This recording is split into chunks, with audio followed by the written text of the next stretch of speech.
Magbibigay ang Japan ng 10 malalaking barko at 5 reconnaissance aircraft sa Pilipinas.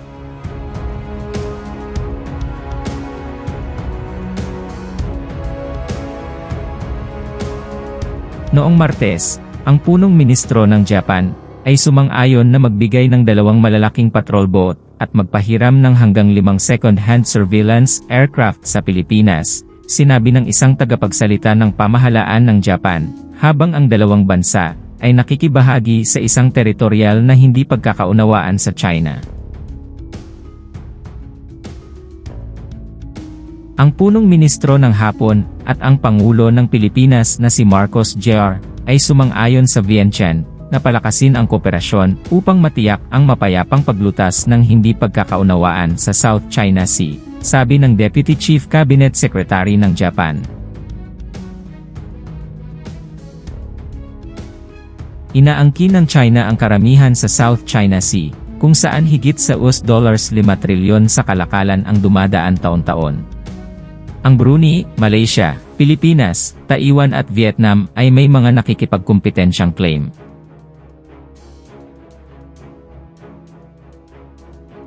Ibinasura ng Arbitration Court sa The Hague noong Hulyo ang pag-angkin ng China sa daluyan ng tubig pagkatapos ng kaso ng Pilipinas, isang desisyon na hindi kinilala ng Beijing. Nasira ang relasyon ng Japan sa China dahil sa matagal ng agawan sa teritoryo sa grupo ng maliliit na isla sa East China Sea. Pumayag ang Japan na magbigay ng 10 mas maliliit na patrol boat sa Pilipinas.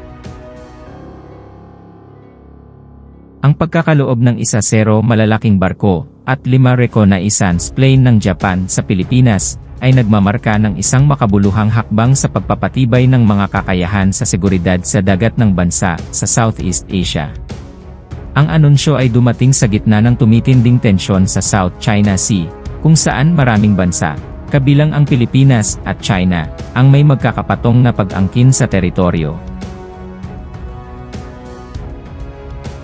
Ang kasunduan sa pagitan ng Japan at Pilipinas ay binibigyang diin ang pagpapalalim ng estratehikong kooperasyon sa pagitan ng dalawang bansa.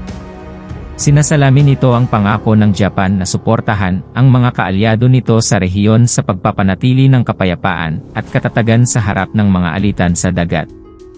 Ang deployment ng malalaking barko at reconnaissance planes ay magpapahusay sa maritime surveillance at patrol capabilities ng Pilipinas.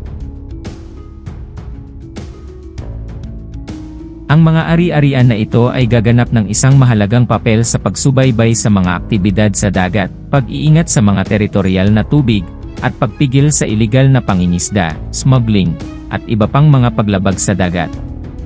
Higit pa rito, ang pagkakaloob ng mga reconnaissance planes ay nagpapahiwatig ng pagpayag ng Japan na tulungan ang Pilipinas sa pagpapahusay ng kamalayan nito sa maritime domain.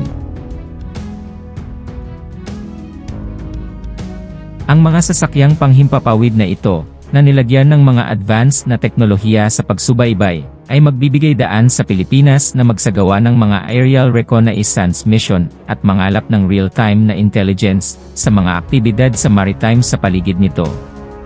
Ang desisyon na magbigay ng tulong militar sa Pilipinas ay sumasalamin sa umuunlad na postura ng seguridad ng Japan at ang pangako nitong mag-ambag sa katatagan ng rehiyon.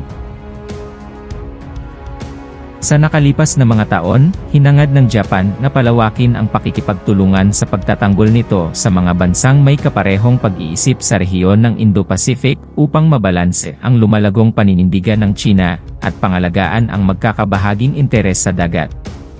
Ang pagpapalakas ng ugnayan ng depensa sa pagitan ng Japan at Pilipinas ay nagpapahiwatig din ng mas malawak na geopolitical dynamics sa rehiyon. Habang patuloy na iginigiit ng China ang kanyang maritime claim sa South China Sea, ang mga bansa sa rehiyon ay lalong naghahanap ng mga estratehikong partnership at bumuo ng kapasidad na itaguyod ang internasyonal na batas at mga pamantayan sa mga alitan sa maritime. Ang anunsyo ng tulong ng Japan sa Pilipinas ay dumating sa panahon na nananatiling mataas ang tensyon sa South China Sea.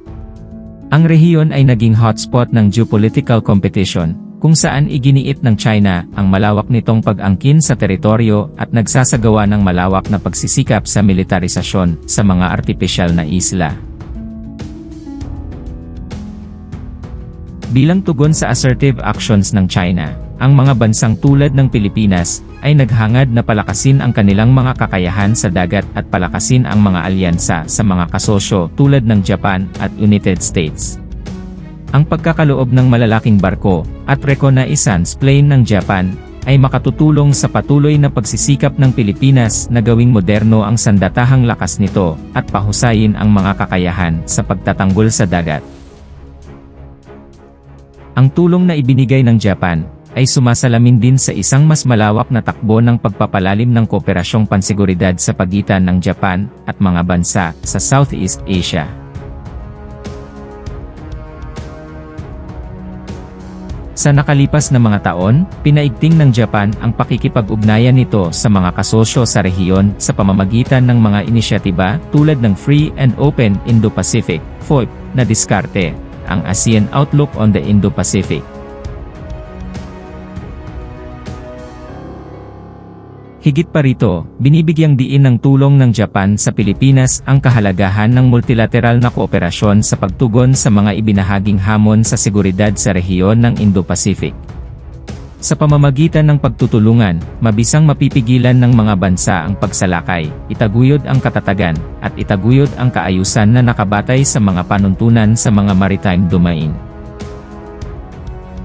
Bilang konklusyon, ang pagbibigay ng Japan ng 10 malalaking barko at 5 reconnaissance planes sa Pilipinas ay kumakatawan sa isang makabuluhang milestone sa bilateral defense cooperation at regional security.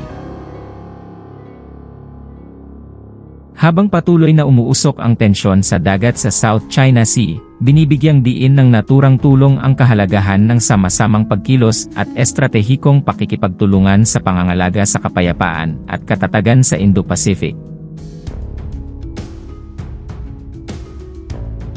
Higit pa rito, binibigyang diin ng tulong ng Japan sa Pilipinas ang kahalagahan ng multilateral na kooperasyon sa pagtugon sa mga ibinahaging hamon sa seguridad sa rehiyon ng Indo-Pacific. Sa pamamagitan ng pagtutulungan, mabisang mapipigilan ng mga bansa ang pagsalakay, itaguyod ang katatagan, at itaguyod ang kaayusan na nakabatay sa mga panuntunan sa mga maritime domain.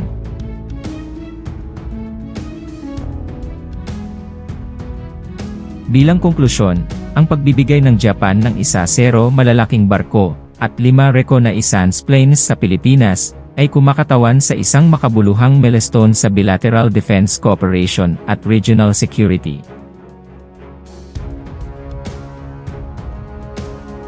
Habang patuloy na umuusok ang tensyon sa dagat sa South China Sea, binibigyang diin ng naturang tulong ang kahalagahan ng sama-samang pagkilos at estratehikong pakikipagtulungan sa pangangalaga sa kapayapaan at katatagan sa Indo-Pacific.